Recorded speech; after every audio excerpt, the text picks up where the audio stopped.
മഹാലക്ഷ്മി സീരിയലിന്റെ ഇന്നത്തെ എപ്പിസോഡ് റിവ്യൂയിലേക്ക് എല്ലാവർക്കും സ്വാഗതം.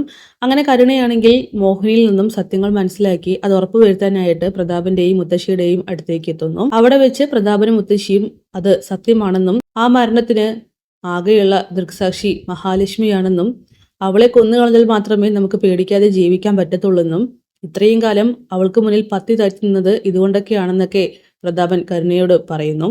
ഈ സമയം കരുണ പറയുന്നുണ്ട്, അവളുടെ കുഞ്ഞിനെ ഇല്ലാതാക്കി, അതുപോലെ തന്നെ അവളെയും നമുക്കങ്ങ് കൊന്നുകളയാം, അപ്പൊ പിന്നെ നമുക്ക് പേടിക്കാതെ ജീവിക്കല്ല അച്ഛാ. പ്രതാപം പറയുന്നുണ്ട്, ഇനി എന്ത് കാരണം കൊണ്ടാണ് നിങ്ങൾ പിരിഞ്ഞതെന്ന് ഞാൻ ചോദിക്കുന്നില്ല, പക്ഷെ എത്രയും പെട്ടെന്ന് ഉണ്ണിക്കൊപ്പം പോകണം, അവനെ പിണക്കാതെ കൂടെ നിർത്തുന്നതായിരിക്കും നല്ലതെന്ന്. ഇത് കേട്ട് കരുണയാണെങ്കിൽ ഉണ്ണിക്കൊപ്പം പോവാനായിട്ട് തീരുമാനിക്കുന്നു. മോഹിനിയുടെ ഒരു ഉപദേശവും പത്തി താഴ്ത്തി ജീവിക്കാൻ നോക്ക് ഇനിയെങ്കിലും എന്നും. അങ്ങനെ ഉണ്ണിയോട് തന്റെ അച്ഛനെ കുറിച്ച് ചോദിക്കുമ്പോൾ അച്ഛനില്ലാത്തത് കൊണ്ട് മാത്രമാണ് കണ്ണേട്ടൻ ഇങ്ങനെ കമ്പനിയിൽ കടന്ന് വിലസുന്നതെന്നും മാത്രമല്ല തനിക്കും മഞ്ജുവിനും കിട്ടാനുള്ള ഒരു സ്വത്തുക്കളും ഞങ്ങൾ വന്ന് ചേരാത്തത് ഞങ്ങളുടെ അച്ഛൻ മരിച്ചത് കൊണ്ടാണെന്നൊക്കെ തന്നെ ഉണ്ണി പറയുന്നു. അച്ഛനെ കൊന്നത് ആരായാലും അവൻ എന്റെ കയ്യിൽ കിട്ടുകയാണെങ്കിൽ ചങ്കിൽ കത്തി കയറ്റി ഞാൻ കൊന്നു കളയുമെന്നൊക്കെ ഉണ്ണി പറയുമ്പോൾ തന്നെ കരുണയാണെങ്കിൽ ആകെ ഷോക്കാവുകയാണ്. പിന്നീട് ദുർഗയും അതേ അഭിപ്രായം തന്നെയാണ്. എല്ലാവരും ചേർന്ന് പ്രാഗി കൊല്ലുന്നത് തന്റെ സ്വന്തം അച്ഛനെയാണെന്നുള്ള കാര്യം അംഗീകരിക്കാൻ കരുണയ്ക്ക് പറ്റുന്നില്ല. അവൾക്കാണെങ്കിൽ അതൊന്നും സഹിക്കാൻ പോലും കഴിയുന്നില്ല. പിന്നീട് ദുർഗ പറയുന്നുണ്ട്, മോഹിനിയുടെയും പ്രതാപന്റെയും പേരിലാണ് മോൾക്കുള്ള സ്വത്തുക്കളുള്ളത്, അത് എത്രയും പെട്ടെന്ന് സ്വന്തം പേരിലേക്ക് മാറ്റണം, അല്ലെങ്കിൽ അറിയാലോ ഇവിടെ മഞ്ജുവിന്റെയും ഉണ്ണിയുടെയും അവസ്ഥയായിരിക്കും മോൾക്കും വരിക. അതൊരിക്കലും നടന്നുകൂടാ. ജീവിച്ചിരിക്കുമ്പോൾ തന്നെ, അതായത് അച്ഛൻ ജീവിച്ചിരിക്കുമ്പോൾ തന്നെ എല്ലാ സ്വത്തുക്കളും മാറ്റി എഴുതുന്നതായിരിക്കും നല്ലത്.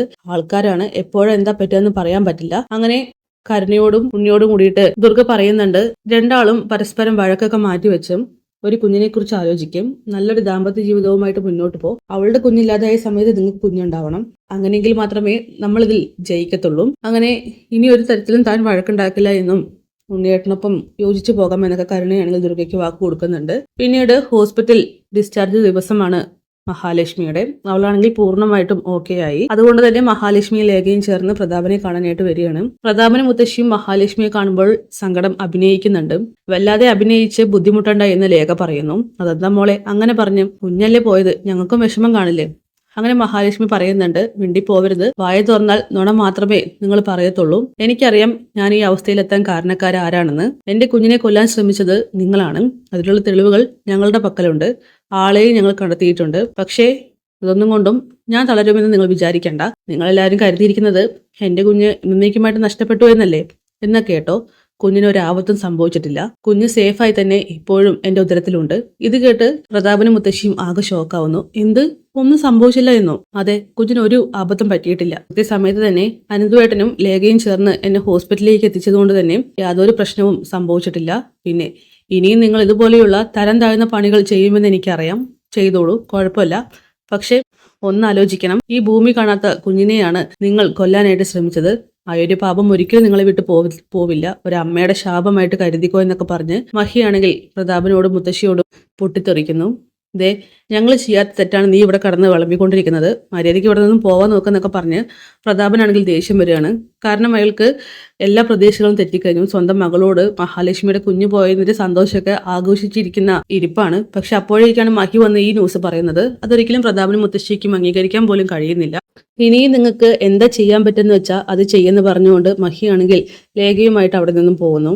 എന്നാലും എന്റെ പ്രതാപ, ഇത് വല്ലാത്തൊരു ചെയ്തായി പോയല്ലോ. നമ്മള് ഒരുപാട് ആഗ്രഹിച്ചതല്ലടാ അവളുടെ കുഞ്ഞിനെ കൊല്ലണമെന്നും അവള് സങ്കടപ്പെടണമെന്നൊക്കെ. ഇതാ ഇപ്പൊ പയറുമണി പോലെ വന്ന് നമ്മുടെ മുന്നിൽ വന്ന് വെല്ലുവിളിച്ചിട്ട് പോകുന്നു. ഇതെന്താടാ നമുക്ക് മാത്രം ഇങ്ങനെ സംഭവിക്കുന്നത്? ആൾക്ക് കൃത്യസമയത്ത് തന്നെ ദൈവത്തിന്റെ ഇടപെടലുണ്ടല്ലോ. ഇതേ സാധാരണ ജന്മമൊന്നല്ല, ഇതെന്തോ വലിയ മാന്ത്രിക ജന്മമാണെന്നൊക്കെ ഇങ്ങനെ മുത്തശ്ശിയാണെങ്കിൽ മഹിയെ കുറിച്ച് പറയുകയാണ്. എന്നാൽ എൻ്റെ അമ്മേ, നമുക്കിത് അംഗീകരിക്കാം, പക്ഷെ മോളോട് നമ്മളിത് എങ്ങനെ പറയും? ഇതിപ്പോ ആകെ പുലിവാല് പിടിച്ചല്ലോ. അവളുടെ കുഞ്ഞൊട്ടും പോയതുമില്ല ആ മാർക്കോന്റെ കയ്യിൽ നിന്ന്. എനിക്കാണെങ്കിൽ ഇടി കിട്ടുകയും ചെയ്തു, ഇവിടെ വന്ന് അഡ്മിറ്റ് ആവുകയും ചെയ്തു. വേദനയാണെങ്കിൽ കുറവ് വരുന്നതുമില്ല. ഓ, വല്ലാത്തൊരവസ്ഥ തന്നെ. ഇനിയിപ്പോ മോളോട് പറയുന്ന കാര്യം ആലോചിച്ചിട്ട് എനിക്ക് ഇരിക്കാൻ പറ്റുന്നില്ല എന്നൊക്കെ പ്രതാപം പറയുകയാണ്. എന്തായാലും നോക്കാടാ.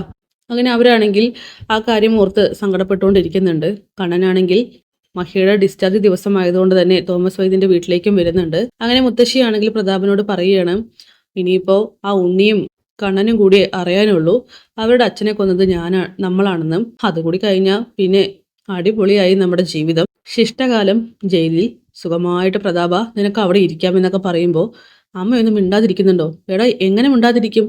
ആ കണ്ണന്റെ അമ്മയ്ക്ക് പുറകെ അച്ഛനെയും നീ യാത്രയാക്കി. അത് അവൻ അറിഞ്ഞാലുള്ള കാര്യം നിനക്കറിയോ? എന്താ സംഭവിക്കാൻ പോകുന്നതെന്ന്? ഉണ്ണിയേക്കാൾ കൂടുതൽ ദേഷ്യം ആ കണ്ണനായിരിക്കുമെന്നൊക്കെ പറയുമ്പോഴേക്കും കണ്ണനാണെങ്കിൽ അവിടേക്ക് വരികയാണ്.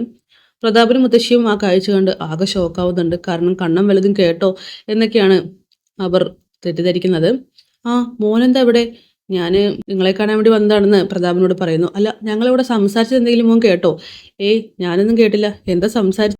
ഒന്നുമില്ല, മോന്റെ അച്ഛനെ കുറിച്ച് ഇങ്ങനെ പറയുമായിരുന്നു. ആരാണാവോ ആ പാപം ചെയ്തതെന്ന്.